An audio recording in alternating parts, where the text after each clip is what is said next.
in this corporate astroturf campaign to manufacture consent. Council President Hardin, I commend you for rejecting the Haslam's initial offer, citing the need to build sidewalks, rec centers, and fire stations in Columbus.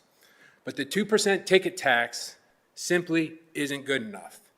It's a sleight of hand to hide the upfront payment with no guarantee that taxpayers will be held by our own admission at least 26 years. It also ignores that new revenue stream could be spent on literally anything else. One public cent to a billionaire crook and MAGA super donor like Jimmy Haslam bankrupts the phrase equity in this plan.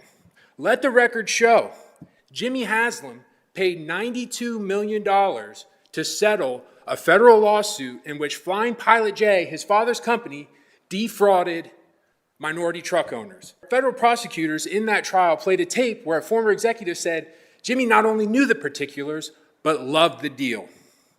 Last year, the Haslam Group successfully extorted $600 million from our beautiful Republican-dominated state legislature. Days later, they closed on a $25 million mansion in Palm Beach, the same number, coincidentally enough, that they're asking for you guys now. His mediocre son-in-law, I learned just today, arrived at a meeting with City Council to discuss this plan, on the hilltop of all places, in a $160,000 Lexus, base price. And the other part, Haslam's wife, the so-called Sweet D, sits on the board of advisors for the Columbus Partnership.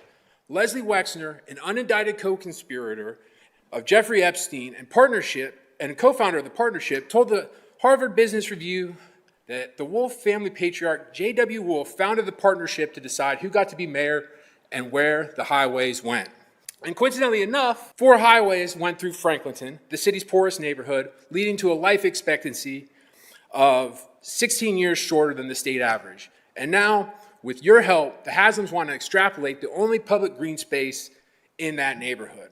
I can only assume that Mr. Wolf is looking up right now at the public-partner private ship that he envisioned for Columbus with pride. And I'll just close it with this. I heard somebody say that they can go across the highway to Berliner Park. I would encourage you guys to go spend some time on Harmon Avenue, where there is no sidewalk, and what it is like living next to our beautiful highways and what is actually going on in that neighborhood before you further propagate the scam that has given these billionaire MAGA freaks more money for their pet projects and $1 million mansions in Florida. Prosecution rests.